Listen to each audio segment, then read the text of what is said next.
Espero que todo salga bien y la grabación termine bien.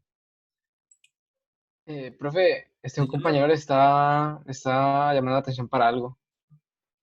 un compañero me llama la atención. ¿Dónde andará ese compañero? ¿En el chat? Sí, pero lo ignoró.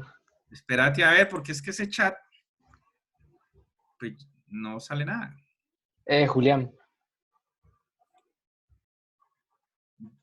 Será. Espérate a ver. Ah, ya, por ahí salió algo. Profe, lo que yo Sí, iba a dime. decir es que si usted nos entregó al final los resultados de esa prueba, de la primera, ¿De la de cuál entrada, prueba? creo que yo no me acuerdo, de la de Ah, entrada. algunos sí, tienen razón. No, pues con todo ese lío que se armó, a algunos sí leí los resultados. Eh, Vamos a ver si puedo mostrar algo aquí. Vamos a ver, dame un segundito, a ver si aquí puedo mostrar algo. ¿Dónde estará esa prueba?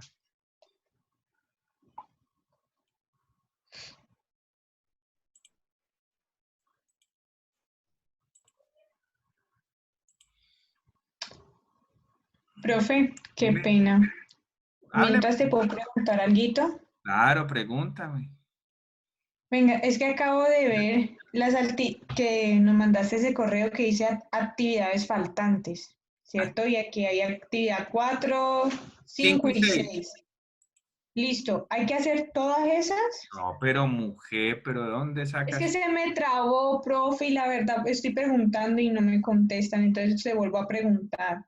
Sí, No no, alcancé a no. escuchar. Ve, no, yo, o sea, ahí hay un material para trabajar, pero yo les avisaría, por ejemplo, listo, entréguenme tal actividad, tal ejercicio, tal, o sea, yo todavía no he planeado qué les voy a pedir. El material está allí, ya lo tienen en su poder. ¿Qué es lo ideal? ¿O cuál es el sueño de todo profesor? Que los estudiantes resuelvan eso sin que les diga nada, ¿sí? Pero ustedes saben que ya para efectos de sacar notas o algo, yo siempre les digo, bueno, muchachos, vamos a hacer tal y tal y tal ejercicios y esos me los entregan. Ahora, resulta que como usted ya ha ido adelantando, entonces puede suceder que los ejercicios que yo le pida, pues muchos ya usted los tenga hechos. Entonces, pues usted simplemente es organizar la entrega, ¿cierto? Pero por ahora, a hoy, yo no he pedido recoger nada ni nada, mujer. ¿Listo? Ah, bueno, profe, bueno, Y créanme, gracias. a mí cualquier duda, usted ya sabe, ese Hangout es maravilloso porque usted me tiene a todo momento ahí, entonces cualquier duda, usted me llama, me escribe, como quiera. Bueno, señor, Bueno, gracias. miren muchachos, aquí tengo los nombres por grupo. Ah, qué coincidencia, miren, grupo 3. Entonces aquí están sus nombres y veo aquí, bueno, muy bien. Entonces aquí están en la cabecita azul, prueba de entrada. Lo que nos interesa es la columna que se llama nivel, ¿sí? Entonces, hubo estudiantes que están en amarillo que no los presentaron y por eso se llama NP, ¿sí? Se intentó, por ejemplo, Chacón es uno de ellos, ¿sí? No presentó la prueba, nunca supe qué pasó. Entonces, pues listo, pues ya se quedó así. Pero viene la última. ¿Qué nos Sí, profe, interesa? yo presenté Observen, eso. dime, Yo presenté eso. no te escucho. Sí, profe, es que hay algunos que no presentaron la prueba, también lo presentaron, digamos, el 20 de febrero, Ah, 20 y algo de correcto, febrero. correcto. Entonces, yo aquí simplemente saqué este archivo. Si lo presentaron, seguramente ya me enviaron los resultados, pues los buscaré. Pero estos resultados no afectan para nada las notas que llevamos, pero dicen mucha cosa, ¿sí? Observen que hay 4 palabras: relacional, multiestructural, van 2. Bueno, qué buena noticia. Miren, en el caso de ustedes están entre multiestructural y relacional. Las personas que sacaron relacional tienen un nivel bueno de matemáticas. Las que sacaron multiestructural tienen un nivel aceptable. Miren que aquí dice riesgo, ¿sí? aquí dice riesgo. Entonces miren que el multiestructural dice riesgo moderado. ¿Sí? O sea, riesgo moderado es que sí, hay cierto peligro. Yo como profesor tengo que estar pendiente de Carol Juliana Plaza, ¿sí? De su rendimiento. Mientras que Paula Sofía Araujo dio relacional y presenta una fortaleza relativa. O sea, de alguna manera, ella tiene buen conocimiento y entonces no debería de preocuparme. ¿Cuál es como profesor? Lo que yo necesito como profesor es lo siguiente, que en el examen final, los que dieron relacional o sigan en relacional o suban un peldaño más, que ahí no está, que se llama abstracto ampliado. O sea, un estudiante cuando ya cae en abstracto ampliado, es un estudiante que uno podría decir va a terminar bien su carrera y va a tener la probabilidad de ser un excelente profesional. Pero no porque se lo deseemos, sino que es algo que él ya viene, que usted ya tiene desde su hogar, desde el colegio y desde el paso por la universidad. Eso es lo que se llama abstracto ampliado. Entonces eso genera la probabilidad que va a tener un muy buen desempeño profesional cuando ya pues empiece a producir. Entonces, repito, ¿qué necesito? El relacional, quede racional o suba. Y el multiestructural, que suba a relacional o si llega a dar el salto a abstracto ampliado, mucho mejor. Entonces, eso es realmente lo que pasa. ¿Qué significa para mí estos resultados? Faltando algunos estudiantes que no lo hicieron, pero eran poquitos, como 7. Que nuestro grupo no tiene riesgo. ¿Sí? No hay riesgo de un estudiante que definitivamente yo le tenga que decir, hay que reevaluar lo que está estudiando. ¿Sí? No, o sea, con estos resultados, ahora el problema es, ¿y estos resultados de dónde salieron? ¿Sí? Esto lo hacen es en Bogotá. Este examen que a usted le pareció muy largo, que le pudo haber parecido fácil, pues eso no lo hacemos nosotros, eso lo mandan desde Bogotá, desde el IFES. Y según ellos, eso está muy estructurado para que estos resultados definan lo que es usted. ¿Sí? Entonces, pues bueno, esperemos a ver. Yo igual siempre he aceptado las cosas, pero también soy consciente de que cuando yo salgo ya a la calle a buscar trabajo, a ganarme la vida, empiezo a sacar unos potenciales que estaban muy guardados. Entonces, igual, ¿no? Igual esto es hecho por expertos y todo el cuento. Entonces, listo, muchachos, ahí están. Espero, pues, esto no afecta para nada las notas de su curso. Entonces, ¿qué falta? Pues que el examen lo ganen como yo pido que lo ganen. O sea, ni siquiera le estoy diciendo que tenés que sacar 3.5, ¿no? Una de esas cosas.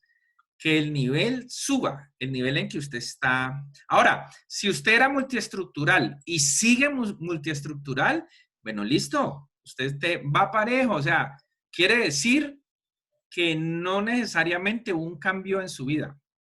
O sea, esa es la idea, ¿sí? O sea, este examen igual se hará cuando usted se vaya a graduar. Entonces, por ejemplo, vamos a suponer que Nico Bonilla está multiestructural. Y en este también saca multiestructural y gana la materia. Pero realmente quiere decir que en Nico Bonilla no hubo un cambio. Ahora, cuando eso pasa hay que mirar ya los números. Por ejemplo, Nico Bonilla sacó 2.2. Si él queda en multiestructural, él puede quedar, por ejemplo, en 2.9. Ah, entonces sí hubo un cambio, pero muy leve. ¿Sí? Entonces, los números no nos sirven. Los números solo nos servirán si el estudiante queda en el mismo nivel. Entonces, nos devolvemos a mirar los números. Y entonces, si queda multiestructural, habría que lo deseable. Pues que si estaba en 2.2, pues que ahora quede en 2.8, 2.9, que muestre que hubo un cambio. Bueno, chicos, listo con esto, cerrémoslo acá. Pero en general está muy bien. O sea, hay algunos cursos que los estudiantes dan uniestructural. Pues uniestructural es demasiado básico, o sea, es tener muchas falencias. Bueno, listo. Ahorita miramos lo de la asistencia. Dame un segundito.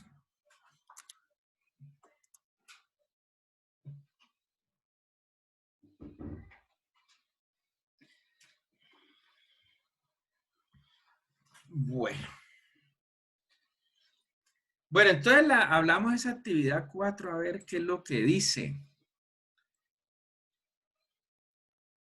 Bueno, entonces un segundito, miro la actividad 4, de dónde la saco.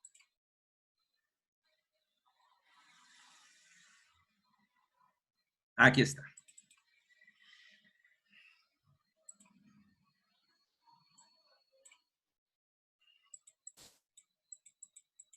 Bien, entonces vamos a ir mirando los elementos que componen esa actividad. Entonces, que son los conocimientos previos antes de la clase.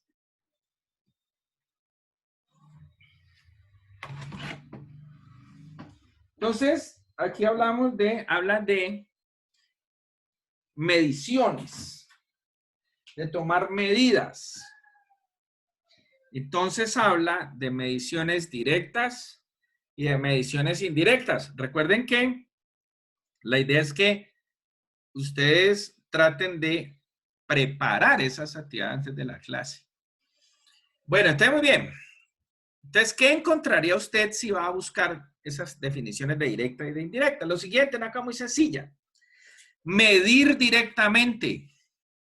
Escoger un instrumento, colocarlo en lo que quiero medir y leer la medición. Ejemplo, es una cinta métrica, la utilizo para medir distancias, entonces coloco lo que tenga que medir, leo sobre la cinta y la lectura que diga es la medida. Ahí estoy comparando un patrón, porque este es el metro como unidad patrón de medida y sus divisiones que son centímetros, decímetros, centímetros y milímetros. Entonces, cuando cojo este aparatico y tomo la medida, es una medición directa. Hoy en día, podemos tener ya no la cinta métrica como tal, sino un aparato muy sofisticado con un rayo láser que uno lo proyecta hasta donde lo que quiere medir y simplemente en una pantalla nos dice la medida. Sigue siendo directa. Si yo, por ejemplo, necesito por aquí con este aparatico medir la inclinación, entonces aquí tengo una goterita que me va indicando qué tan inclinado en términos de grados está una superficie. Es una medición directa. Yo simplemente la pongo y con solo mirarla ya tengo una idea, un número en mi cabeza. Pero hay cosas que no puedo medir directamente, como un área, por ejemplo. Entonces, uno le dice a uno de ustedes, a Sebastián, ¿cuánto es el área de tu apartamento, de tu casa o de tu finca? Entonces, vamos a suponer que no se la sabe. Tampoco hay un aparato que nos la diga. Hay que calcularla. Entonces, desde lo más básico, si el lote, el apartamento, la casa tiene una figura rectangular, pues simplemente el área es base por altura. Entonces ya la medición no me sirve. Yo tengo que medir una distancia, el ancho. Tengo que medir el largo. Pero ya eso no basta, porque tengo que hacer una operación. Y esa operación me va a dar el resultado del área que estoy necesitando.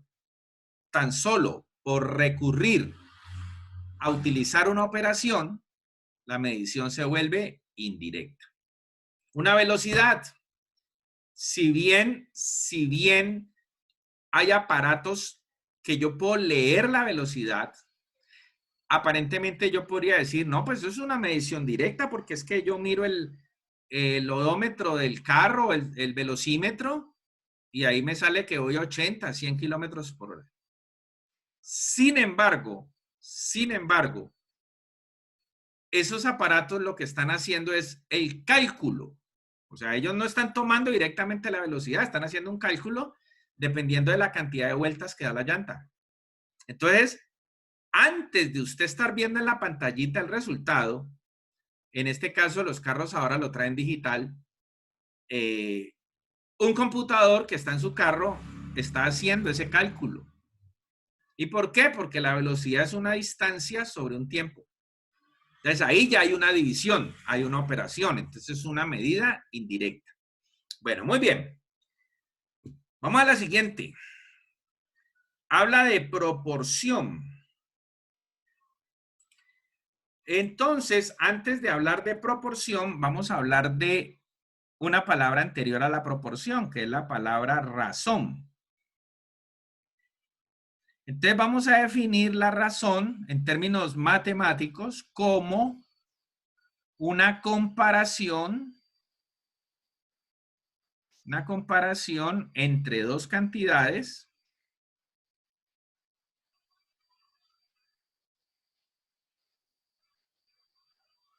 con la misma unidad de medida, con la misma unidad de medida.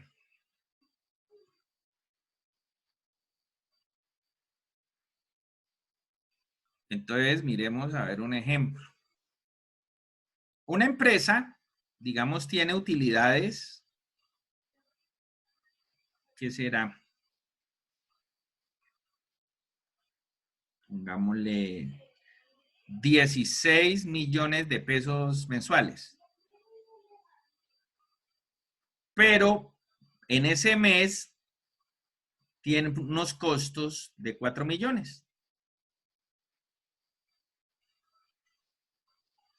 Entonces, si yo creo una razón, o sea, voy a comparar, y para comparar necesito una razón que termina siendo una división. Entonces, la palabra razón, cuando ustedes la escuchen, ¿qué termina siendo? Una división. Eso es todo. Entonces, vamos a hacer una razón entre utilidades y costos para este problema. Entonces, tenemos 16 millones entre 4 millones. El orden no importa. O sea, puse la mayor en el numerador. No pasa nada. Lo hubiera puesto al revés. Entonces, esto nos da 4.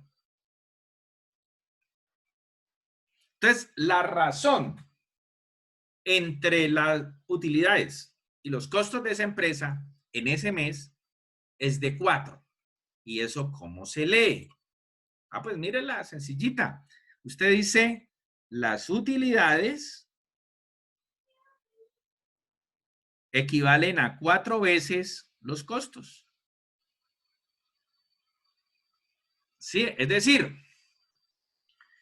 en ese mes, lo que gasté en costos, lo multiplico por 4 y fueron mis utilidades. O lo puede decir al revés. Puede decir que las utilidades sobre 4 son los costos. Es decir, usted puede decir, los costos de mi empresa en este mes fueron 1/4 de las utilidades.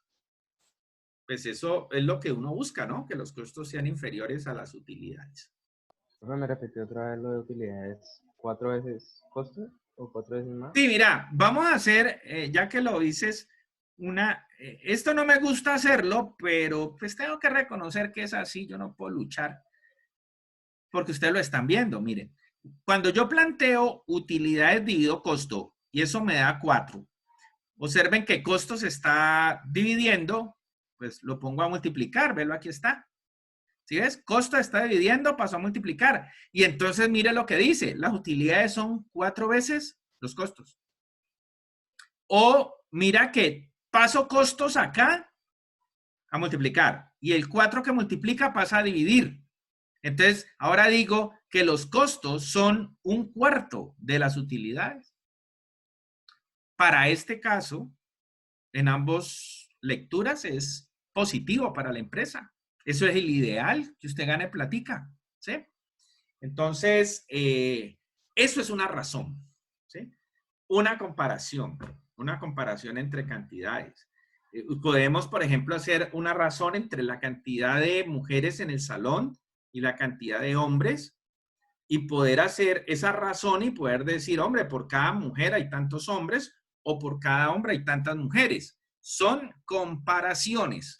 Entonces, Eso también lo utilizan en estadística, ¿cierto, pero profe? por supuesto, mujer, una de las materias más importantes para un ingeniero, la estadística y la probabilidad, para que cuando lo vean, aprovechen esos cursos. Un ingeniero bien preparado en estadística y probabilidad tiene mucho camino, mucha puerta abierta. Bueno, entonces sí, correcto. Claro, es que cuando Sofía habla de eso, es que la probabilidad es una razón. ¿Por qué? Porque la probabilidad es una división entre unos casos específicos y unos casos totales. Y entonces, eso me genera un porcentaje. Muy bien, gracias por ese comentario, Sofía. Bueno, entonces listo con eso. Ahora miremos unas razones famosísimas. Sí, unas razones muy famosas, porque ahora como ya sabemos que es una razón, es una división. Entonces tenemos, yo creo que las razones más famosas, las razones trigonométricas.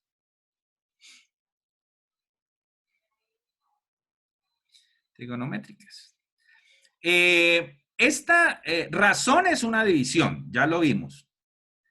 Y trigonométrica tiene que ver, trigo viene de triángulo y métricas de las medidas, ¿sí? Entonces, específicamente ¿de qué? De las medidas de un triángulo. Entonces, cuando nos enseñaron trigonometría en el colegio, el profesor arrancó con un triángulo rectángulo, que en el colegio se usó mucho con el caso de Pitágoras. Pero cuando pasamos a las trigonométricas, pues Pitágoras está allí presente, pero no tiene nada que ver todavía en esto.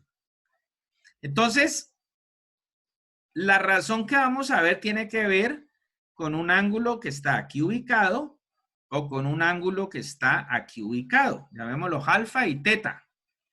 Este pues ya sabe usted que es 90 grados. Las razones trigonométricas solo aplican para triángulos rectos, rectángulos, no sirve para otra cosa. En algunos momentos de la trigonometría también nos hablaban de las razones trigonométricas en una circunferencia. Pero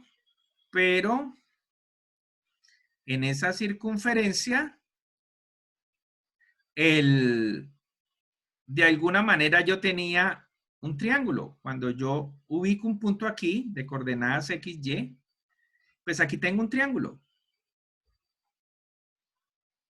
¿Sí? Entonces, si bien alguien les dice que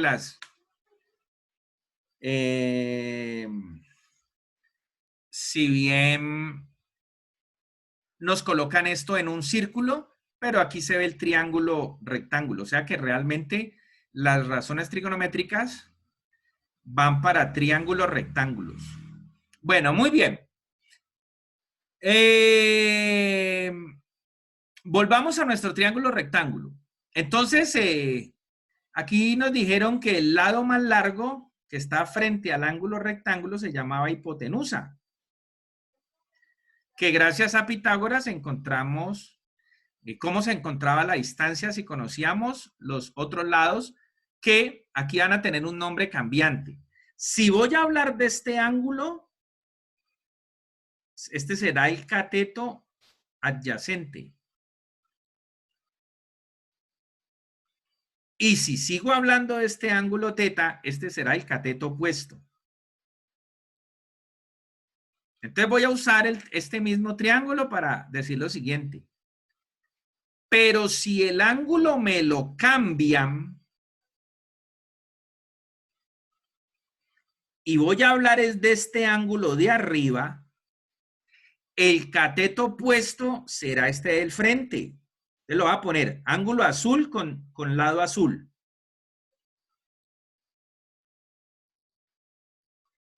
Y el cateto adyacente, pues será el que está, adyacente significa estar al lado.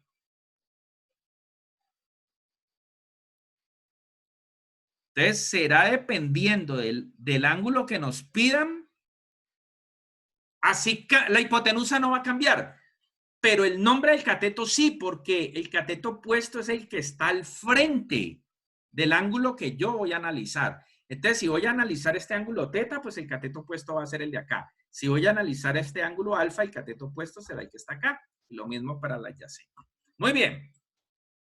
Como las razones terminaron siendo unas divisiones de cantidades que tienen la misma medida. Entonces, los catetos, la hipotenusa de una figura plana se mide en longitudes. Entonces teníamos una longitud dividida a otra longitud. Entonces las razones son adimensionales. Son adimensionales. No tienen medida, no tienen unidades. Entonces, observen qué pasó acá. Entonces dijeron que para el ángulo teta, pongámosle a esto unos nombrecitos. Pongámosle a este H, a este llamémoslo A, y a este lado llamémoslo B. Entonces, para el teta, y aquí ponemos para el alfa. Entonces, la razón, la división entre el cateto opuesto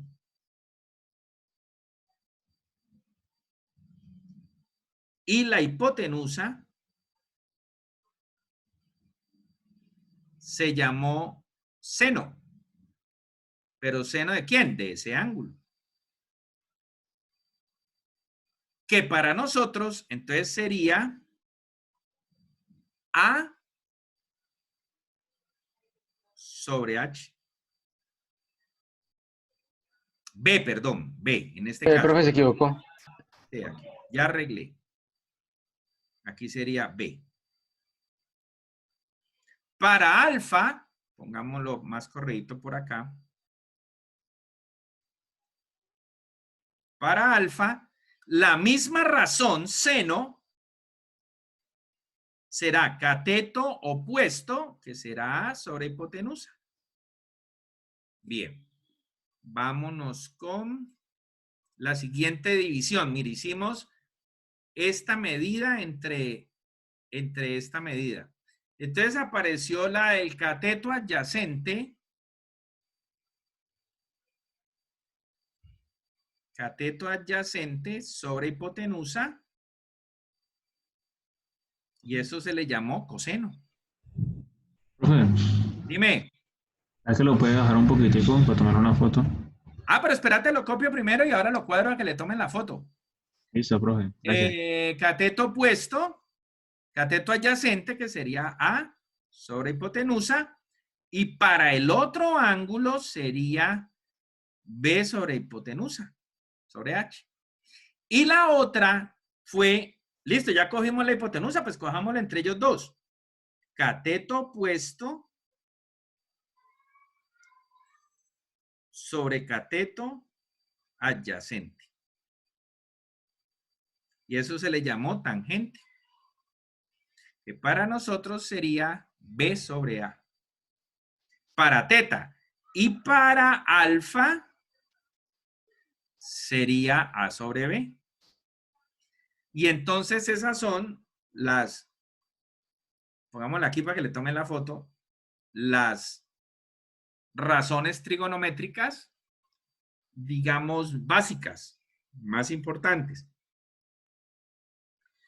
Con el tiempo, dijeron, ve, y si hacemos las inversas multiplicativas, entonces yo tengo B sobre H, y entonces, ¿cómo sería H sobre B? y entonces eso ya se le dio un nombre. Entonces, aquí voy a escribirla ya sin las palabras. Voy a escribir, por ejemplo, que H sobre B, es decir, hipotenusa sobre cateto opuesto, se llamó cosecante. Entonces, acá la cosecante de alfa es la inversa del seno de alfa. Después tenemos hipotenusa sobre adyacente. Y a eso se le llamó secante. Entonces, acá la secante alfa, entonces va a ser H sobre B. Y por último, la de la tangente, que sería A sobre B.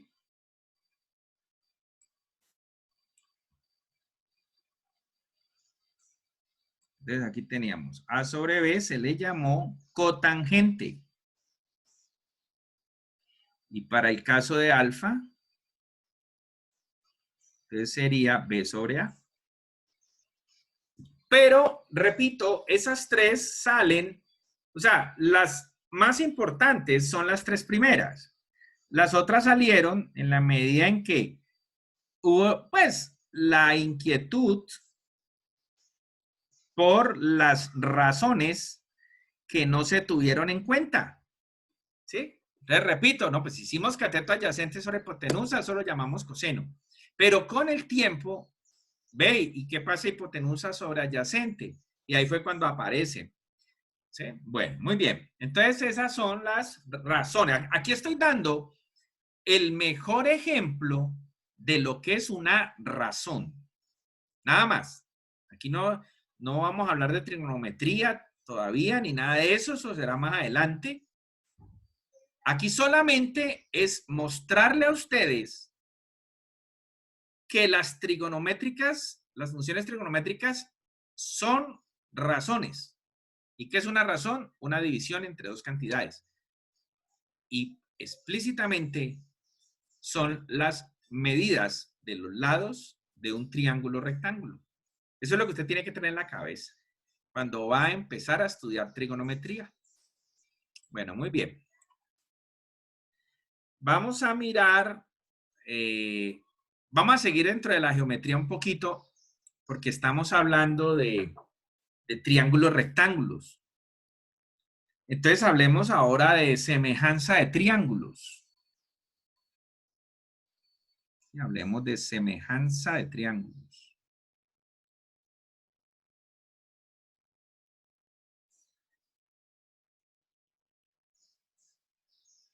Entonces, aquí, pues, espero que con estas explicaciones muchos mitos desaparezcan, ¿no? Como que yo nunca entendí eso.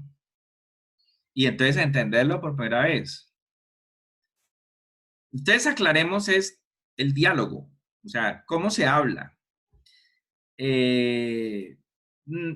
Hubo una guerra, por decirlo así, entre los matemáticos y los geómetras. Pero dura, pues. O sea, por decir algo, ellos, los matemáticos que estuvieron primero desde Pitágoras y todo esto sucedió en Grecia, no aceptaron las teorías de la naciente ciencia que era la geometría. ¿Por qué? Porque ustedes que estudiaron filosofía, yo en eso sí soy, pero absolutamente inculto, o sea, no tengo ni idea de filosofía, pero un poquito sé que los pitagóricos consideraban el número como la razón y la esencia de ser de la vida. Claro, tenían el respaldo de las matemáticas, pero cuando aparece, no, espere, es que el número yo no lo puedo coger, cójame un 4. O sea, eso no tiene sentido. ¿Qué era un número? Un número es un símbolo, no es una cosa. Entonces aparece la geometría que puede decir, cójame un triángulo y yo puedo coger algo triangular y ahí estoy cogiendo un triángulo. Y entonces la geometría empieza a volverse parte importante y a demostrar muchas cosas de sobre todo de los procesos tecnológicos y el avance de la humanidad, pues los matemáticos no aceptaron eso. Y entonces empezaron los matemáticos a usar un lenguaje y los de geometría a usar otro lenguaje. Y estos no se querían.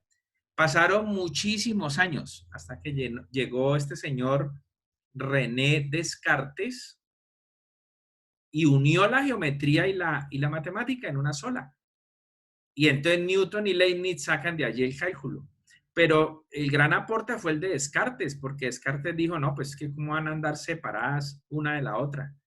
Y cuando él junta con su plano cartesiano, junta la forma con el número, pues el mundo cambió, porque todo se hizo más claro y pues siempre los avances tecnológicos son ingeniería, ¿sí? Y no que a mucha gente no le gusta que uno diga eso, que uno use esa palabra, sino que uno diga avances tecnológicos. No, avances tecnológicos, no, señor, es ingeniería. Entonces, este Descartes fue fundamental para eso, para darles impulso. Entonces, estos tipos, cuando yo tengo dos cosas que son iguales, en matemáticas digo que son iguales y en geometría no puedo decir que son iguales, porque es que los matemáticos son los que usan la palabra igual. Tenemos que usar una nueva palabra y entonces en geometría decimos congruentes. Dos cosas son congruentes, estamos hablando en lenguaje de geometría. ¿Y qué quiere decir? Que son iguales. Bueno, muy bien. Entonces, cuando yo hablo de semejanza de triángulo, esto es una comparación. Entonces, hagamos una comparación aquí y me invento un triángulo. Un triángulo por acá.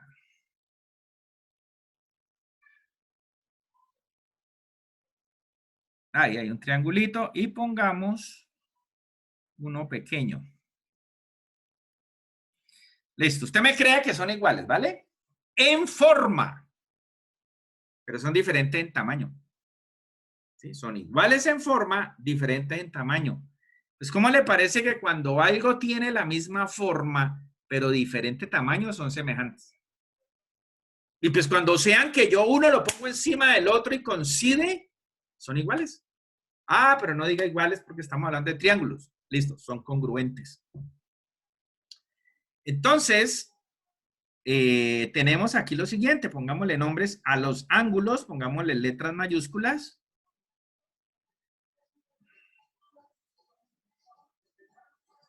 Y a los lados, pongámosles al opuesto el nombre del ángulo que está al frente, pero en minúscula.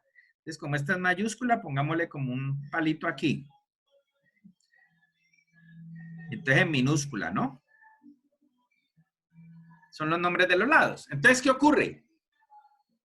Si los triángulos son semejantes, debe ocurrir que la medida del ángulo A es igual. Ay, pero es que usted no puede decir la palabra igual. Bueno, es congruente con la medida del ángulo D. O sea, un ángulo correspondiente en la misma posición. Recuerde que el otro ángulo es más pequeño. El tamaño, en tamaño. Y así lo mismo. Entonces, la medida del ángulo B es congruente, o sea, igual a la del ángulo E. La medida del ángulo C es congruente o igual a la medida del ángulo F. Ahí ya están. Entonces, los triángulos son semejantes si sus tres ángulos son congruentes o iguales. Y esto es lo que usted conoció con el nombre criterio ángulo, ángulo, ángulo. ¿Saben cuál es el problema? Ustedes bien jovencitos. Y esto lo enseñan en séptimo. No, pues peor. ¿Usted cree que uno le va a parar bolas a eso? ¿Sí? O sea, uno es un niño, ¿verdad? O sea, uno quiere es otra cosa, uno quiere jugar. Entonces, así es complicado, ¿sí? El problema es que después me encuentro esto, ¿verdad? Y uno se da cuenta, saben que uno muchas veces en la universidad descubre, uy, ¿yo por qué no entendí eso? Si eso era re fácil. Sí, pues claro, porque es que no era que no eras capaz, sino que tu mente estaba en otro lugar. Bueno, ¿y qué ocurre con los lados de ese triángulo semejante? Aquí esta sí es magia, pues esto sí es una cosa asombrosa. La longitud, por ejemplo, del lado más largo, digamos que B es el lado más largo. dividida entre entre la longitud del lado más largo del otro triángulo. Hago esa división. Hago la división entre, digamos, el lado mediano del triángulo de acá y el mismo lado, pero en el triángulo pequeño. Y hago la división del lado pequeño del triángulo grande sobre el lado pequeño del triángulo pequeño. Y la sorpresa es que los resultados de esa división son los mismos. Eso da un número. ¿Sí? Llamémosle a este. Dime. O sea que eso significa que el triángulo pequeño cabe dentro del grande. Absolutamente. Constante de proporcionalidad. Sí. Y ya, espérate, escribo esta cosita aquí. Proporcionalidad. Y aparte de caber, podrás asombrosamente ver que él calza todo paralelo. Todo paralelo lo puedes colocar. Es decir, le pasa que vuelvo y repito, yo soy muy malo en el dibujo, pero digamos que si cogiera este pequeño, lo puedo poner en el centro y el hueco que se forma tiene la misma distancia. ¿Ves? Salió hasta bonito. ¿Sí? Lo puedo poner, dame un segundito, lo puedo poner, ahí lo puse en el centro, pero lo puedo poner, hombre, esta pregunta de este muchacho me Una escuadra, básicamente. Espérate, hijo, que pierdo el pulso y pierdo lo que quiero hacer aquí. Lo puedo poner aquí, o sea, lo puse en el centro, pero mira que si lo pego punta con punta, como es el mismo ángulo, entonces aquí tendría una paralela. Polígono. No, polígono no. Bueno, polígono es el triángulo, tiene 3 lados. Pero no, lo que quiero Está decir sobrepuesto. que si lo sobrepongo, si lo sobrepongo, así como lo sobrepuse y me quedó en el centro, ahora lo pongo aquí en este borde y me queda este huequito paralelo. Si corro esta punta y la corro para acá, me queda paralelo por el lado C. Y si lo subo y lo pongo la punta en B, me queda paralelo por el lado B. Entonces, como decía el compañero, el cabe va a quedar en su interior. Eso es ser semejante. No hay más teoría geométrica. Si usted entendió hoy qué es semejanza, espero que nunca se le olvide, ¿sí? Porque esto se usa desde las cosas más grandes hasta lo más nano pequeño, ¿sí? O sea, se cumplen esas proporcionalidades. Entonces ahí tenemos esa situación. Tal vez alguno diga, pero es que a mí creo que me enseñaron 3 criterios. Su mente como que le recuerda 3 criterios. Sí, ya tenemos uno. Mira, el criterio AAA. Ángulo, ángulo, ángulo. Con esta, yo puedo decir, listo, esta me puede servir para un segundo criterio. El criterio lado, lado, lado. ¿Pero qué dice el criterio lado, lado? Pues que los lados correspondientes son proporcionales. Cuando yo digo correspondientes, ojo el lenguaje porque lo vamos a usar ahora en un problema de tanques.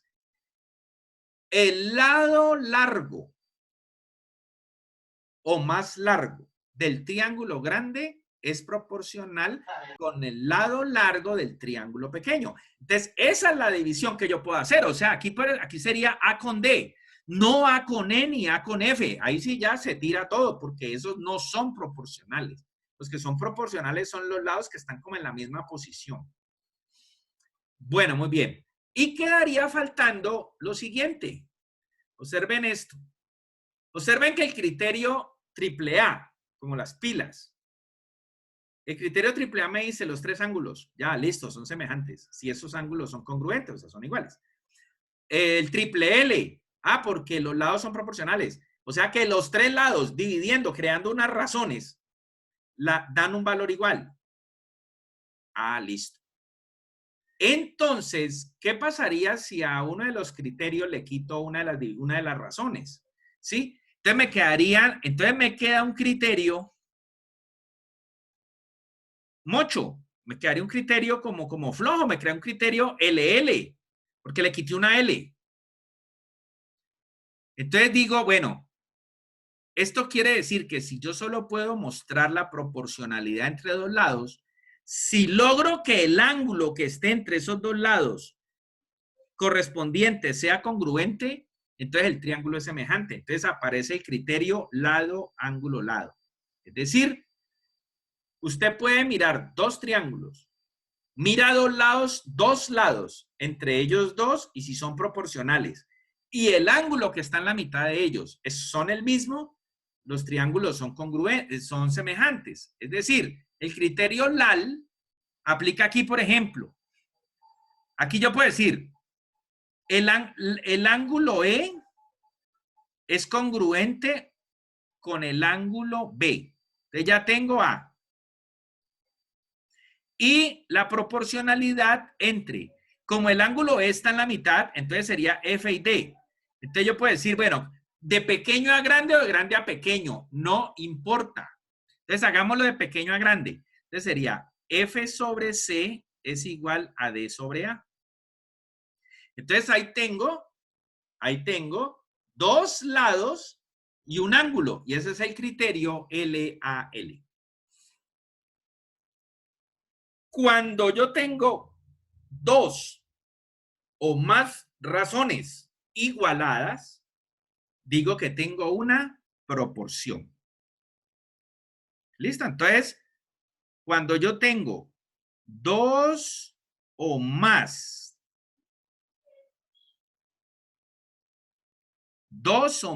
razones igualadas entre sí, entonces tengo una proporción.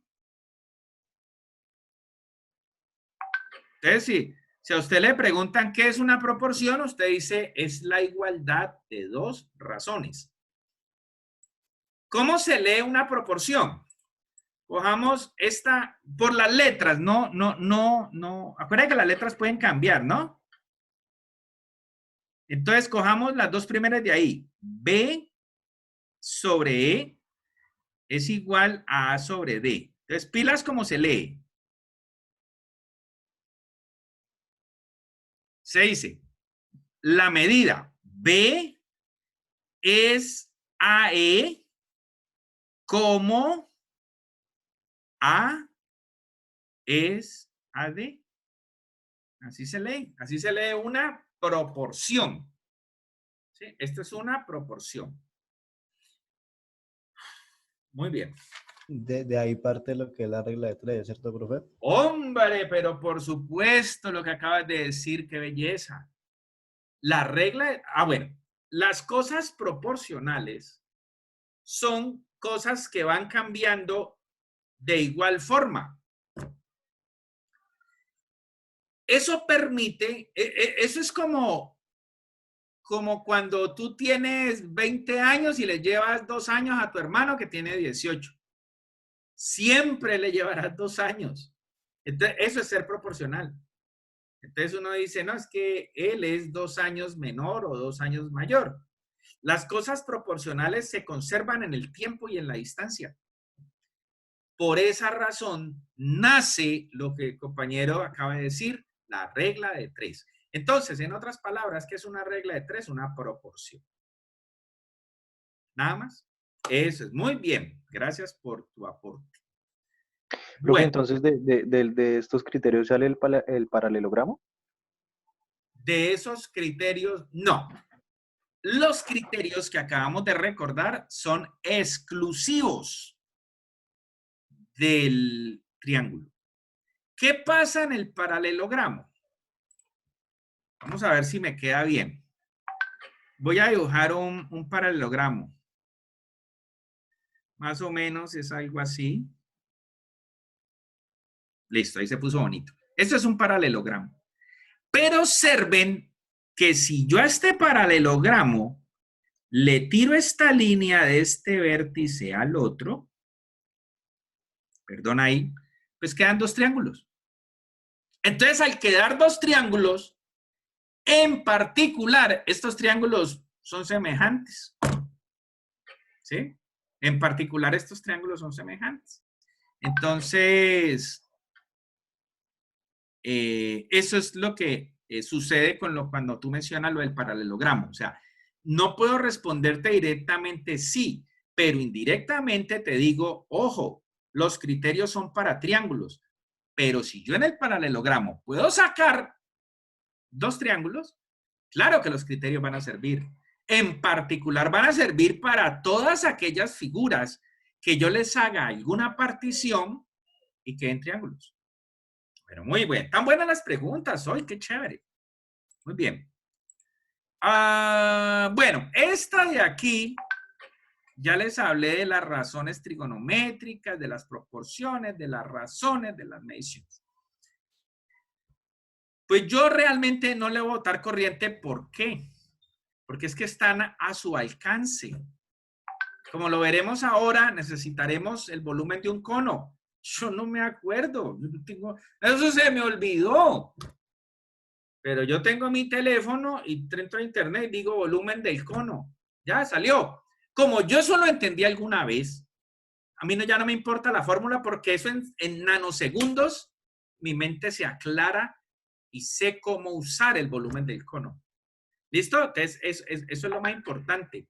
Y ustedes, pues, que tienen semejante tecnología hoy en día que solo tocan una tecla y sale la información. En la época mía, que no había esos teléfonos, yo andaba con, eso vendían unos libros que se llamaban, unos manuales que se llamaban las fórmulas que todo ingeniero debe tener en su poder. Y entonces están todas las fórmulas de todo lo que ustedes se imaginen. Entonces eso era como una revista toda pesada. Yo tenía que andar con eso en el bolsillo. Ustedes ahora tienen el mundo pues ahí a sus pies con esos teléfonos.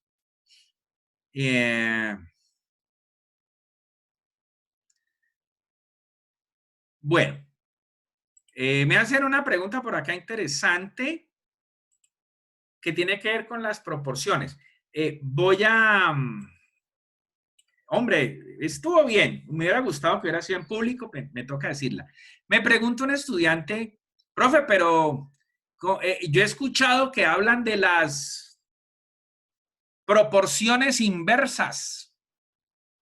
¿Sí? Entonces, cuando el compañero habló de la regla de 3, fíjate que hay una cosa bacana, que era lo siguiente. Yo decía que en la regla de 3, algo, si yo crezco, el otro también crece en la misma proporción.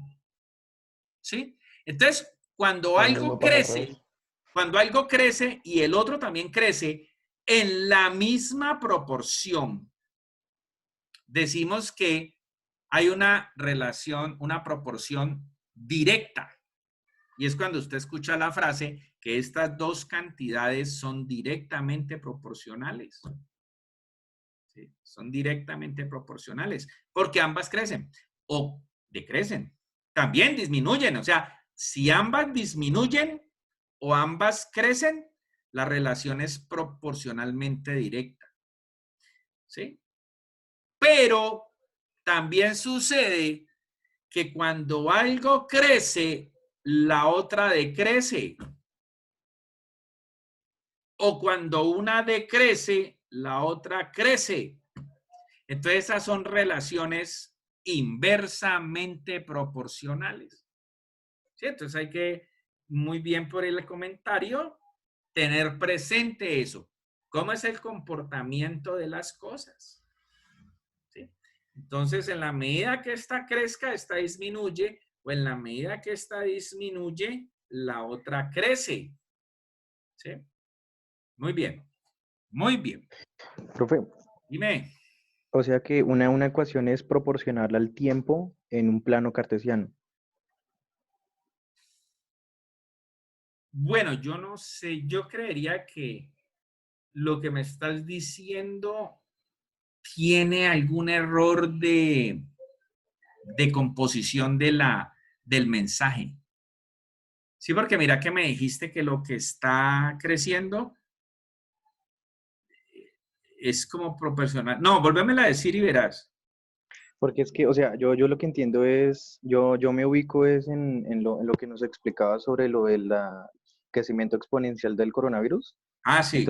Entonces yo me pongo a pensar que una ecuación cabe dentro de un plano para darle significado al tiempo en que Sí. va creciendo el virus, ¿no? Ah, sí, Entonces, correcto. No, está bien.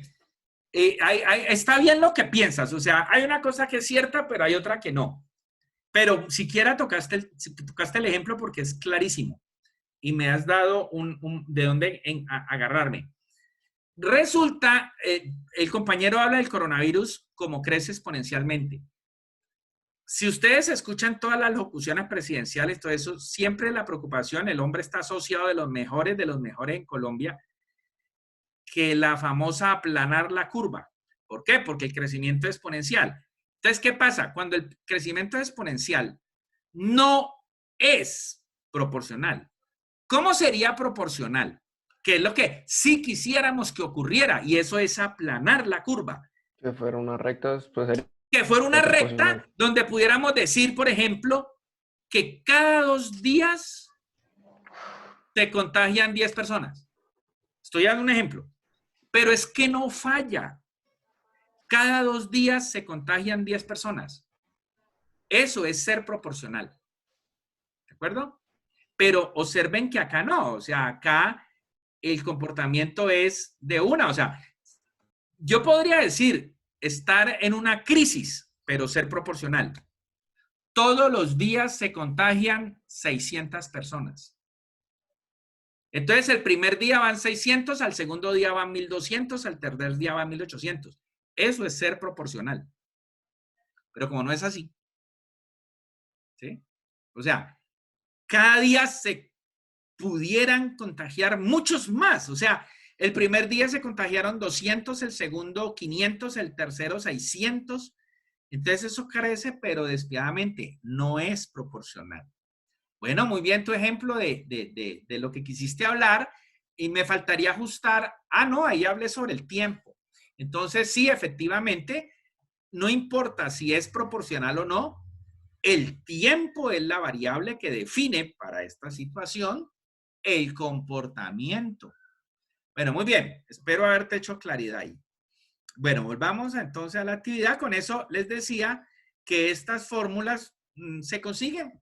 Entonces, por ese lado no hay problema. Pero, ¿qué sí hay que entender? Estas fórmulas, unas son para el área y otras son para el volumen.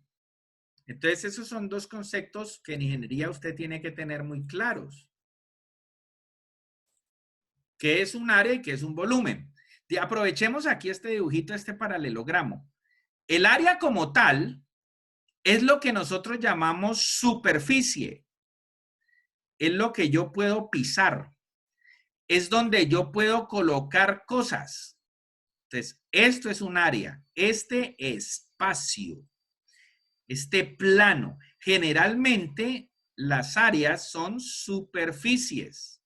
Observe que no me interesa lo que ocurre ni arriba ni abajo. Entonces, en el concepto de área, no me interesa ni lo de arriba ni lo de abajo. ¿Sí? El área de una pared, usted la pinta, pero a usted no le interesa lo que hay detrás de la pared ni lo que hay frente a la pared. Usted lo que hizo fue aplicar esa capa de pintura en esa superficie. Entonces, las áreas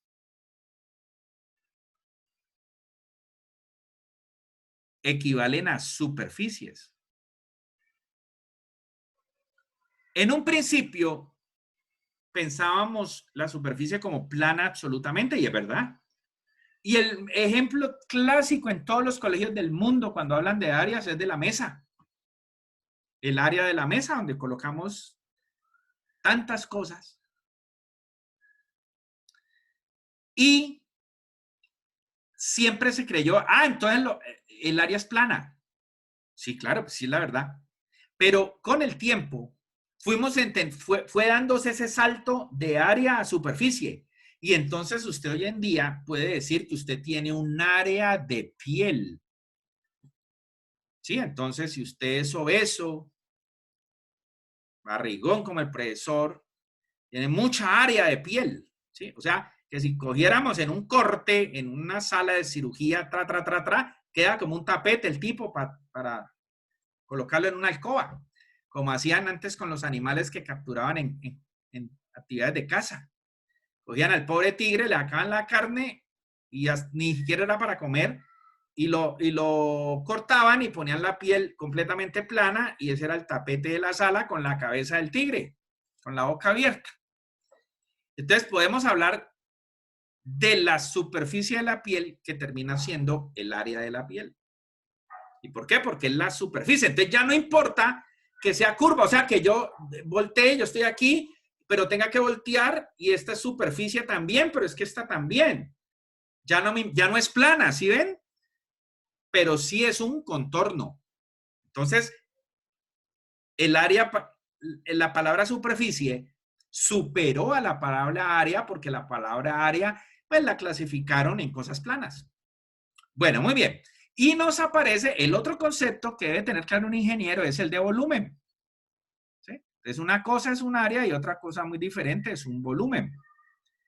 El volumen es lo que en el colegio alguna vez en primaria nos dijeron que es la capacidad, medidas de capacidad. Es decir, ¿cómo puedo yo contener algo en un objeto? Y el ejemplo clásico del volumen es el cubo, que nos dibujaron toda la vida el cubito. Entonces, es la capacidad de lo que yo pueda llenar ahí. Entonces, el volumen es esa manera de ocupar un espacio. ¿Sí? Entonces, ya el volumen es asociado con las medidas espaciales. Entonces, el área, yo la veo en el plano XY. Pero el volumen ya lo veo en el plano XYZ. Aquí está X, aquí está Y y aquí está Z. ¿Sí ven? Entonces, esas son grandes diferencias para ustedes como ingeniero. Una cosa es el volumen y otra cosa muy diferente el área. ¿Sí? El volumen después nos trajo un gancho que hay veces nos pone a patinar duro, que es el peso. ¿Sí? Entonces, claro, porque un volumen es algo que me llena un espacio, pero ese espacio está haciendo, ese algo que contiene, que está ocupando ese espacio, termina teniendo un peso. Entonces eso me genera una afectación al entorno. Entonces ahí ya la cosa empieza a ponerse más interesante. Ya generamos física, ¿no? Uy, tantas cosas. Física, no, cálculo. Y si hay peso, hay gravedad, entonces... No, imagínate. Precisamente estaba haciendo un trabajo para una empresa pequeña que me pidió un análisis de unos tubos cuadrados. Qué curioso, ¿no? Como ingenieros decimos tubo, pero es cuadrado. Pero no me pregunten que al principio yo creí que era un error, pero está bien dicho. O sea, decir tubo cuadrado está bien dicho. Entonces, esta es una sección de un tubo cuadrado. Imagínense la longitud, es una sección. Entonces, la idea que necesitan es que me pasan, una cosa es cuando esto es circular, es cilíndrico, entonces él tiene una afectación, perdón, si lo logro ver aquí, se los muestro, si no, no, para no perderme la clase aquí. Estas curvitas rosadas que ustedes ven aquí es lo que ustedes en física llaman torque. Cuando sean ingenieros decimos momento. Entonces, observen que la del fondo gira a favor del reloj y la de acá al frente gira. Entonces, es el clásico escurrir la ropa. ¿Sí? Estoy escurriendo la ropa. Entonces, una sección circular, un verdadero tubo, responde, si es macizo o si es hueco, de una manera diferente al torque, diferente a cómo respondería una sección de forma rectangular, triangular o poligonal. Entonces, la respuesta es diferente, ¿sí? Entonces, eso usted lo tiene que analizar. Lo que hoy le estoy diciendo, que usted debe tener claro en la cabeza, que es un área y que es un volumen. Mire cómo, aquí yo tengo que analizar el tubo rectangular como un área primero, y luego lo analizaré como un volumen a lo largo. ¿Por qué? Porque ese famoso momento que le mostré, escurrir la ropa, cuando usted escurra la ropa, está haciéndole un torque, un momento a la toalla, a lo que está torciendo, para sacarle el agua. Hace, pues, ¿qué necesito yo? Pues que no se rompa.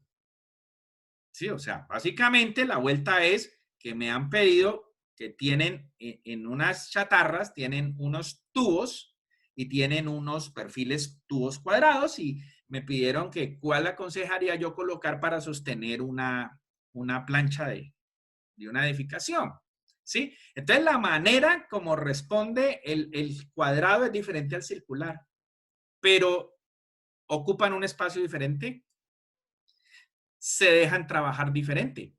Entonces, yo necesito al mismo tiempo analizar el área, observen esto rosadito, es el material que se va a oponer a no dejarse torcer. ¿Ven? Entonces, claro, al tener esos ángulos, va a haber más dificultad si el material, si el momento, si el torque es más grande, entonces el material ya no aguanta y se empieza a torcer. Entonces se va a romper más fácil que el tubo, que el circular. Entonces, cuando usted en la cabeza, y que me hizo caso desde ahora que está en primer semestre, y ha entendido que una cosa es un área y otra es un volumen, más adelante eso se lo van a enseñar a ustedes, a todos ustedes van a enseñarle esto, los esfuerzos en materiales, ¿sí?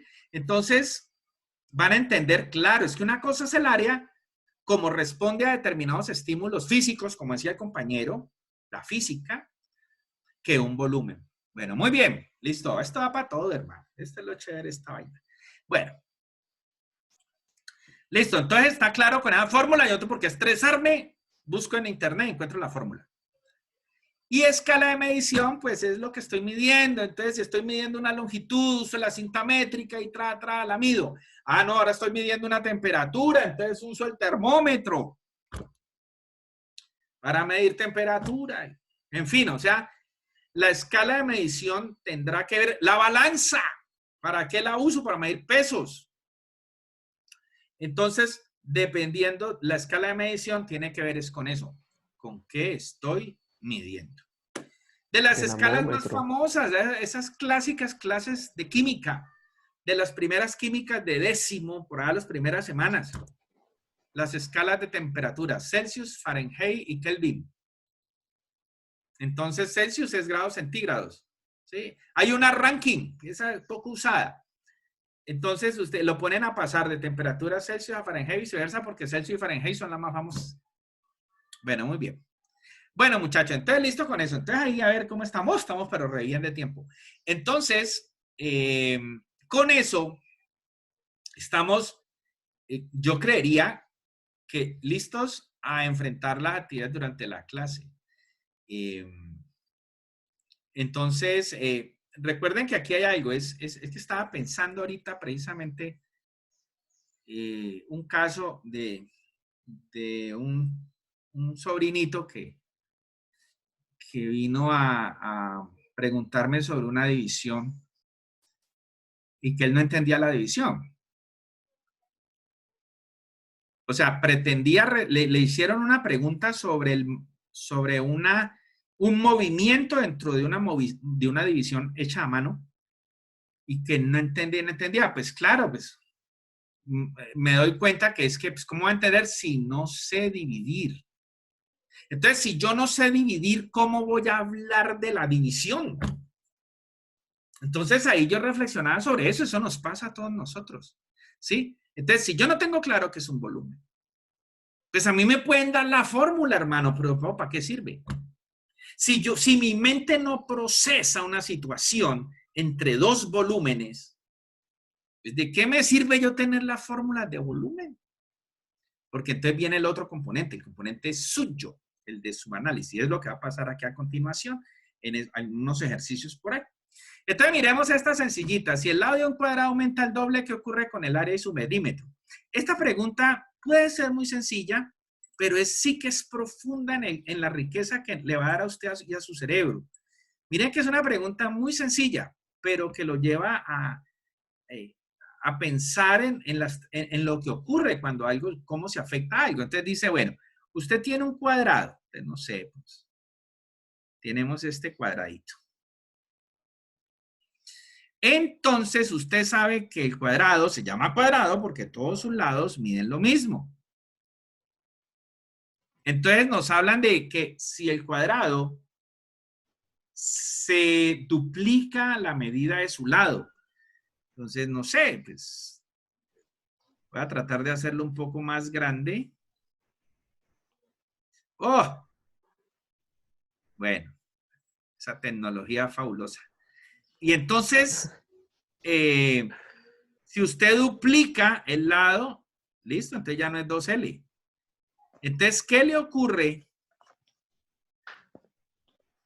¿Qué le ocurre al perímetro y al área? Entonces, primero, pues, si yo no sé qué es perímetro, pues quedo frito. Recuerden que el perímetro es la suma de las longitudes de los lados de cualquier figura. De cualquier figura. El perímetro es la suma de los lados, el borde, la frontera. Entonces, ustedes en sus fincas, ustedes ven que ustedes tienen una reja, unos troncos con alambre de púas. Eso es el perímetro. Porque la reja recorre toda la extensión de su lote, de su finca. Entonces, en este caso, el cuadrado, pues es la suma de los lados. Entonces, pues L más L más L, que en este caso, pues 4L. Para el perímetro de aumentado, que se le duplicó el lado, entonces, pues ya sabemos que es 4 por 2L. Entonces, observen, de 4L, al duplicar un lado, la media de los lados, el perímetro se duplicó. ¿Listo? Se duplicó el perímetro. ¿Qué pasa en el área? A razón de 4, ¿no? ¿Cómo No, a decime? razón de 2. A razón de 2, ¿no? A razón de 2, sí, La claro, correcto. Hay un crecimiento directamente proporcional, muy bien, sí, claro. Entonces, aquí en el área del cuadrado es lado por lado, L cuadrado. Entonces, aquí el área de nuestro aumentado en 2 será, el área entonces será 2L al cuadrado, que nos da 4L cuadrado. Entonces, observen que si el perímetro se duplicó, el área no. El área se cuadruplicó. Sí, entonces hay que ser muy cuidadosos. Hay que ser muy cuidadosos con aventurarse a hacer suposiciones, más cuando se nos han olvidado las cosas. El perímetro se duplicó, el área también. Mucho cuidado con eso, muchachos. O sea, mejor dicho, ustedes no imaginan cometer esa estupidez. Le puede costar a usted un gran trabajo, una buena oportunidad de empleo. Bueno, en fin, por apresurado. Profe, Dime. ¿podría explicar otra vez por qué el área se cuadruplica? Uy, compañero, pero es que si me hablas más duro, yo ya viejo y sordo, hermano. Profe, Dale. le está preguntando que se le vuelva a explicar por qué el área se cuadruplica. Ah, bueno. Listo, gracias. Bueno, entonces observen. Ojo, quiero que quede claro. Usted no puede predisponer nada. Uno debe ser consciente que ocurra lo que los números me digan que ocurrió. Yo no. Sí, es decir, entonces yo cojo el perímetro y la suma de los lados. Para el de acá me dio 4L. Cuando yo cojo el perímetro y he duplicado el lado, me dio 8L. ¡Qué maravilla! Se duplicó el perímetro. Vamos para el área.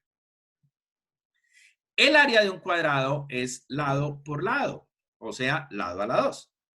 Pero en este que está duplicado, si tú observas, para el joven que me preguntó, yo coloqué la medida del lado entre paréntesis. ¿Por qué? Porque es lado al cuadrado y el lado mide 2L. Entonces, por propiedad de las potencias, pues 2 a la 2 y L a la 2. 2 a la 2 es 4. ¿Listo? Hasta ahí. Me dio 4L cuadrado. Yo ahí estoy tranquilo. Me dio eso. Pero cuando yo miro ese resultado con respecto al cuadrado que medía L de lado, observo que la medida se multiplicó por 4. Se cuadruplicó. ¿De acuerdo? Entonces mira que como el otro compañero que participó ahora rato, yo no podría pensar en generar ideas de proporcionalidad entre el área y el perímetro, porque el perímetro creció de una manera y el área de otra. El perímetro se duplicó, el área se cuadruplicó. Sí, entonces es simplemente, ustedes van a vivir esta experiencia, o sea, dejen que los resultados les hablen a ustedes primero. La experiencia que es, cuando usted va viendo resultados y van pasando los años y usted va obteniendo resultados de procedimientos, la experiencia consiste en que usted ya puede predecir, no acertar. Usted ya dice, esto como que me va a dar algo. ¿Por qué? Porque usted lo ha hecho varias veces en otras ocasiones. Entonces usted ya puede predecir. ¿Sí? Me voy a Buenaventura. Buenaventura es una isla llena de arena. Las cimentaciones de los edificios tienen que ser con troncos de madera o de concreto. Porque la arena no carga nada. Y si hay un terremoto, se hunde como una gelatina y la edificación se hunde. Hombre, pues si yo ya he hecho 10 edificios en Buenaventura y me sale un 11 edificio, el instinto me dice que voy a tener que hacer pilotes. Así se llaman esas estructuras. ¿Sí? Entonces, es eso. Entonces, usted hoy le da 8L frente a 4L y 4L cuadrado frente a L2. Ya, listo. La próxima vez que usted tenga una situación de cuadrados, usted dice, bueno, yo recuerdo que pasó esto y esto. Usted simplemente está en la jugada porque puede ocurrir que lo que usted esperaba no dé. Y es cuando usted empieza a echar cabeza. ¿Será que aquí pasa algo? Y empieza a buscar y encuentra cosas. Esa es lo bonito de este cuento. Bueno, listo. Entonces ahí está. Esto es lo que ocurre. Usted no puede opinar nada más. Me preguntaron, ¿qué ocurre si el lado de un cuadrado se duplica? ¿Qué le pasa al área y al perímetro? Ya vea, eso es. Eso es lo que ocurre. ¿Listo? Bueno, muy bien. Sigamos por acá. Bueno, por acá hay un cuento de un señor que está en un ascensor panorámico. Ah, como las películas. Como Mentiras Verdaderas, que el man se subió en un caballo buscando al terrorista que iba en una moto, ambos en ascensores panorámicos. Aquí está. Entonces, hay visibilidad hacia el exterior de las caras laterales y el frente. O sea que no hay visibilidad ni techo ni piso y menos pues la puerta. Diga la respuesta correcta de cada ítem. Entonces vamos a ver qué dan. Dan la medida del ascensor. Dice, para armar las caras laterales que forman la parte que tiene visibilidad, se deben comprar piezas de vidrio del mismo tamaño. ¿Cuáles no comprar? Espérate que ahí yo veo algo raro.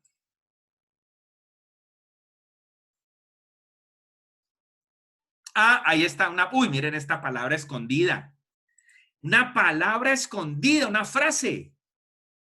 Usando un número exacto.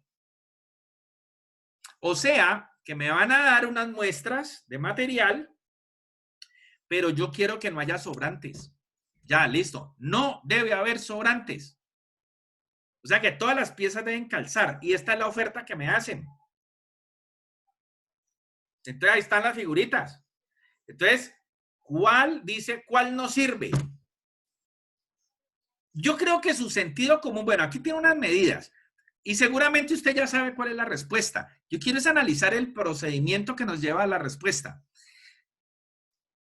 Observen que tengo las medidas totales de las secciones laterales y frontal. Hombre, pues lo que debe ocurrir es que las dimensiones de las piezas sean múltiplos entre sí con las medidas totales. O sea que claro, porque entonces cabrán, o sea, si esto es de 90, 210 y 150, o sea, es decir, por ejemplo, este de 25. Yo creo que en el de 150 cabe perfectamente. Y por arriba el de 70, porque 210 es múltiplo de 70. O sea que en la cara frontal, yo creo que caben estos triángulos. creería yo. Pero entonces voy a verificarlo. Que sería 1,50 o 150, porque las unidades tienen que ser las mismas, dividido 25. Ah, sí, caben 6. O sea que esta pieza me sirve para la cara frontal. Pero en las laterales, que tienen 90 de ancho, 90 no es múltiplo de 25. ¿Sí? Entonces, ¿qué va a pasar? Entonces, que va a tener 90 dividido 25, voy a tener 3,6. Es decir, voy a poner 3 vidrios y el 40% de una parte del vidrio me toca cortarlo. O sea que no va a quedar de la forma triangular. Entonces, el frente va a tener bien, el frente va a estar bien con 70-25, pero el lateral no. Pero si observo las otras, las medidas del ascensor son múltiplos de 15, de 30 e inclusive de 42. Porque 210 dividido 42 da algo. Vamos a ver. Espero no equivocarme. 210 en centímetros. Dividido 42. Ah, da 5, velo, ¿sí? Entonces, si yo uso cualquiera de estas tres, van a cubrir perfectamente la superficie. Entonces, como la pregunta era, ¿cuál no comprarías? Pues es esta, porque esta me sirve para el frente, pero no me sirve para los laterales. ¿Sí? Y cuando usted esté trabajando en la vida real, entonces usted ahora ya no tiene que mirar si caben o no caben, porque estas tres caben. Ahora es otra cosa. ¿Con cuál es más fácil trabajar? ¿Cuál me la pegan más rápido? ¿Cuál queda más bonita? ¿Ven? Entonces ahí ya empiezan a haber otras situaciones. Otras situaciones. Entonces uno normalmente, ¿qué piensa? Primero, ¿me traen de la vidriera el recorte, el triángulo ya hecho? ¿O toca cortarlo ahí al lado del ascensor? Eso ya es una vuelta, pues.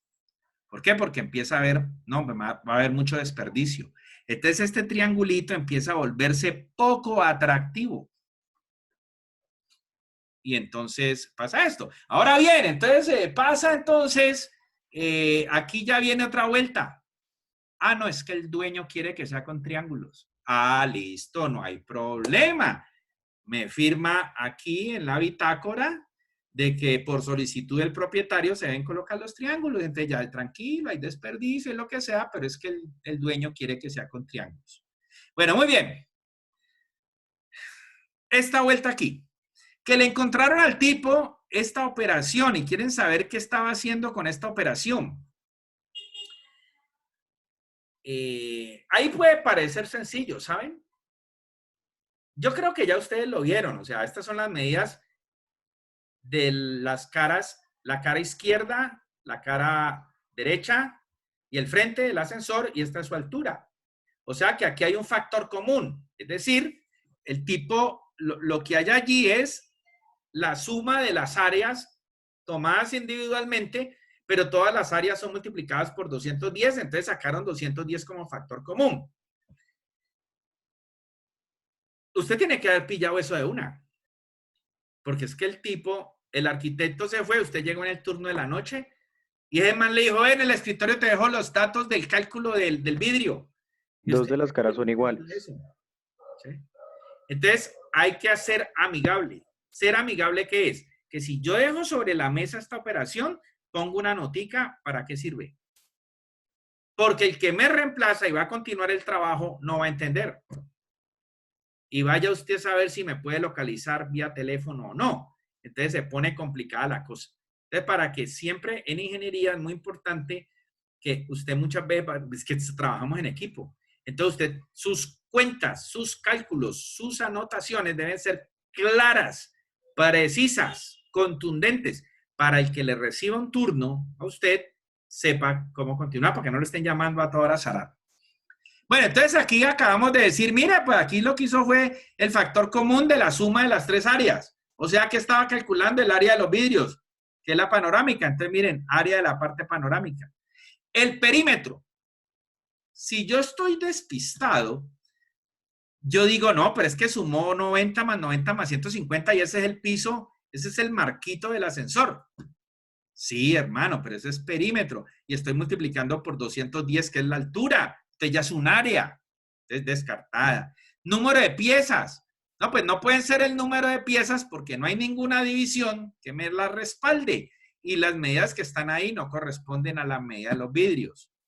Y el área de cada una de las piezas necesarias para construir la parte panorámica. El área de cada una de las piezas. Multiplique una sencillita, 15 por 30, base por altura sobre 2 es 15 por 15. Entonces, ninguna cuadra con este resultado. Bueno, muy bien. Esta, vamos a ver esta, ¿qué le hacemos acá? La capacidad del ascensor es de 560 kilogramos.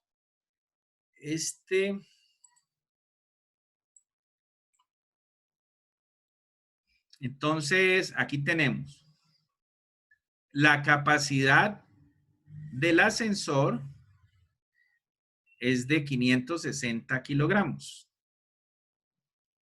Dice que 6 adultos tienen un peso promedio de 70.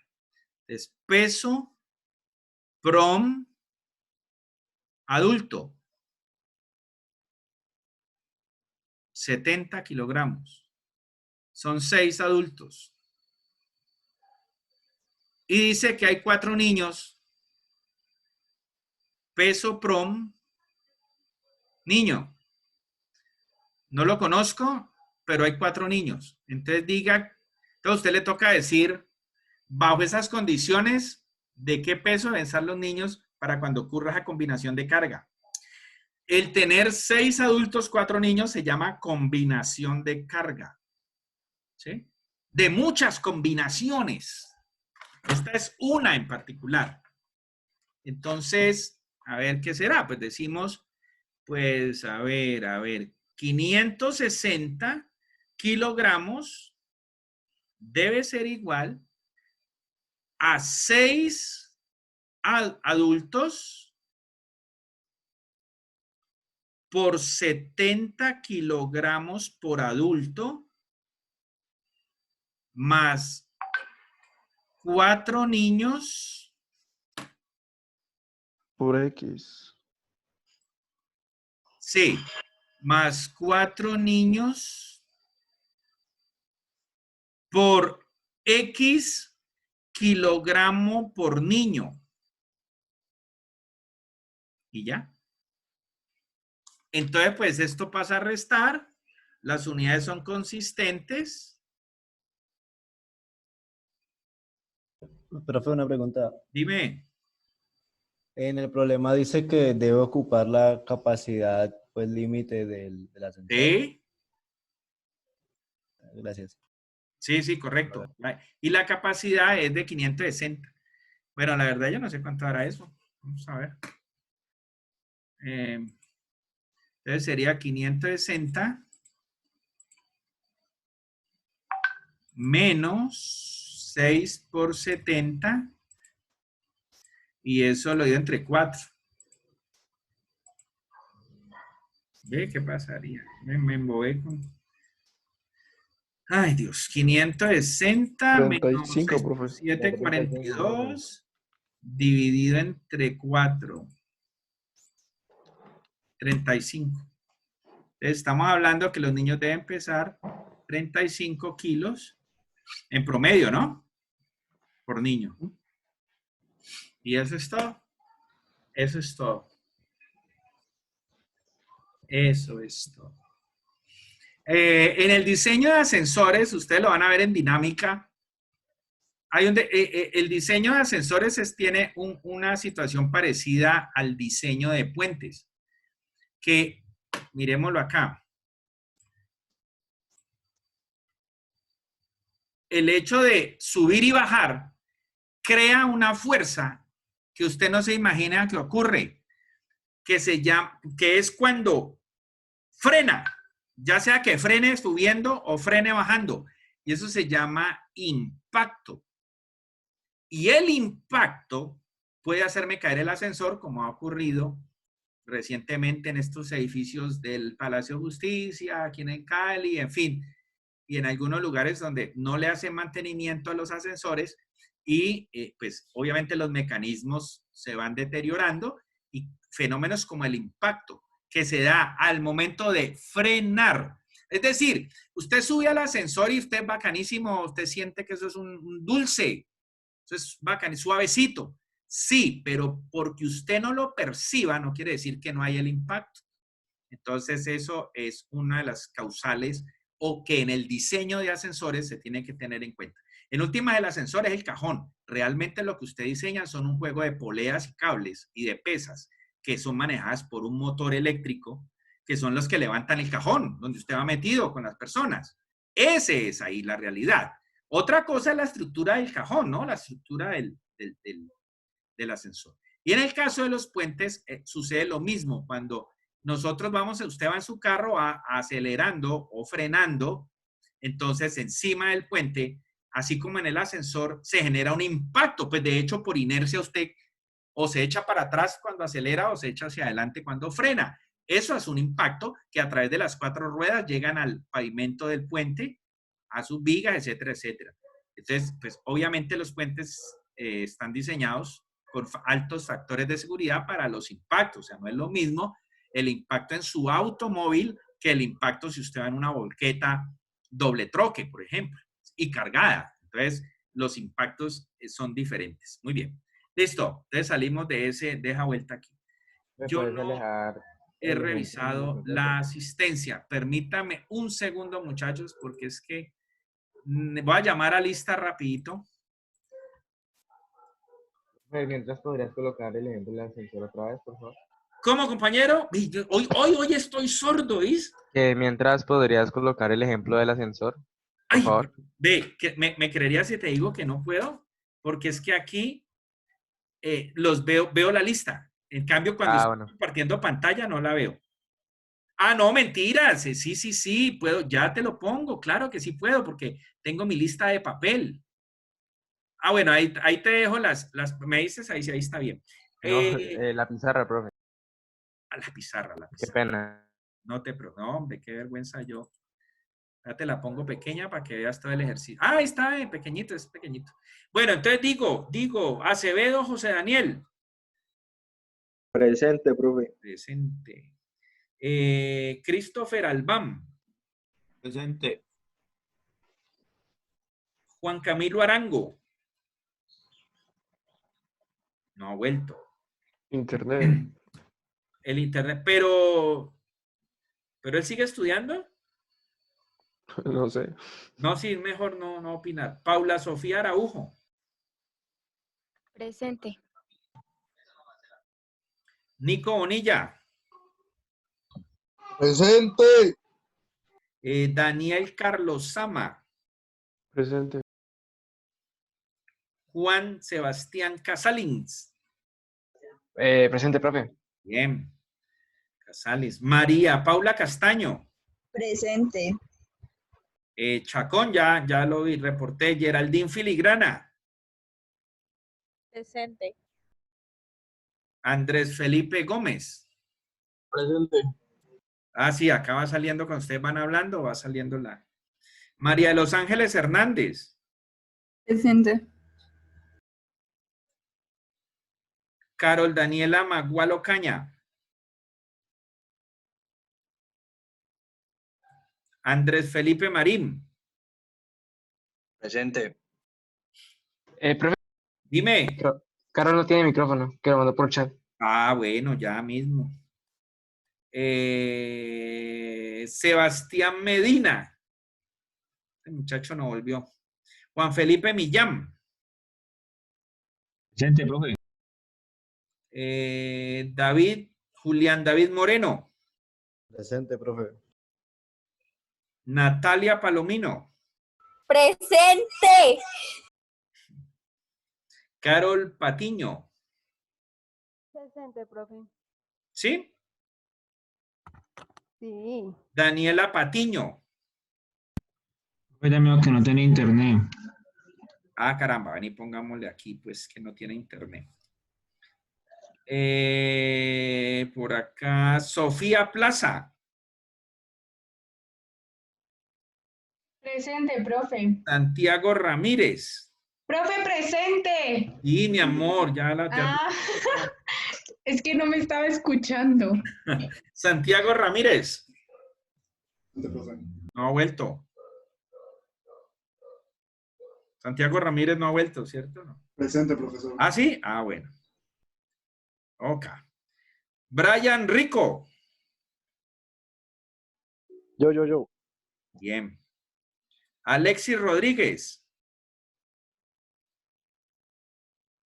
No está. Juan Pablo Román. Presente, profe. Profe, Alexis está en el chat escribido. Ah, bueno, listo. Gracias. Juan Andrés Rusi. Presente, profe. Muy bien, Rusi. Ángela María Triana. Presente. Y Carlos Vega. Presente, profe. Bien. Bueno, muy bien. Sí. Bueno, entonces vamos a cerrar hoy aquí. ¿Qué tenemos? A ver si quisiera que le echaran cabeza. Vamos a ver qué ejercicio sigue. Ah, este está buenísimo. Traten de hacer este ejercicio. ¿Por qué? Pues obviamente lo voy a resolver en la próxima clase, pero, como me gustaría, como hizo Chacón, si alguien quiere, me llama, me hace la llamada por el Hangout y me dice, profe, reunámonos en Zoom, me muestra el resultado, el proceso, me habla y me dice, déjamelo exponer. Pero por supuesto que sí. Entonces, si alguno se anima y lo resuelve y quiere exponerlo, pues obvio, así como Chacón hoy se ganó unos buenos bonos, pues cualquiera, ¿sí? Entonces, bien expuesto, que nos hable. Este ejercicio es muy interesante. Estos tanques, tuve la oportunidad alguna vez en Barrio Salomia, una empresa llamada Alimentos del Maíz, Corn Products. Tuve la oportunidad de hacer una estructura de cimentación y apoyo para unos tanques, unas tolvas, llaman ellos, una tolva de forma cónica, donde por ahí pasan el maíz. Obviamente aquí el cono es cerrado, porque según eso contiene agua. En ese caso tenía un hueco pues, para pasar el maíz. Y se necesitaba el volumen de la tolva, porque como eran estructuras de hacía muchos años, se había perdido la información y entonces el volumen no lo conocían. Entonces, ¿qué había que hacer? Había que subirse a la tolva, tomar las medidas de rigor, calcular su volumen, como ustedes lo van a encontrar. ¿Y qué se necesitaba? En esa ocasión, así como aquí se llena con agua, allá se llenaba con maíz. Pero él no se llenaba de una, sino que querían saber. Resulta que el maíz, al ser granular, entonces se resbalaba por todas las paredes y generaba una vibración. Aparte de eso, el maíz, aunque ustedes no lo crean, en grandes volúmenes, claro, porque como uno coge el puñadito de maíz pues, para hacer las arepas y tal, pero cuando vos hablas de toneladas de maíz, esas toneladas revolcándose en un tombo, en una tolva, generan fuego entre ellas y eso se incendia. Eso fue de las grandes sorpresas de lo que uno aprende en la vida. Yo quiero imaginarme que 2 granos de maíz cuando se van rozando ya, pero con presiones altísimas, se incendian. Entonces, ese cono pues, me parece un ejercicio que muy... ¿Y comiste crispeta ese día, profe? ¿Cómo, ¿Comiste crispeta ese día? No, yo las crispetas, ¿cómo te parece que es el único alimento que detesto en la vida? Porque una vez, a los 14 años, me comí un platón gigante. En esa época lavaban la ropa en platones metálicos de aluminio, eso lleno de crispetas y no, pasé 2 semanas enfermo, hermano. Y desde ahí no volví a comer crispetas nunca más. Porque eso a palo seco, ojalá hubiera sido con Coca-Colita, no, en palo seco. Entonces, no. Bueno, listo. Entonces, ahí los dejo, muchachos. Voy a parar la grabación. Les agradezco por la atención prestada en el día de hoy.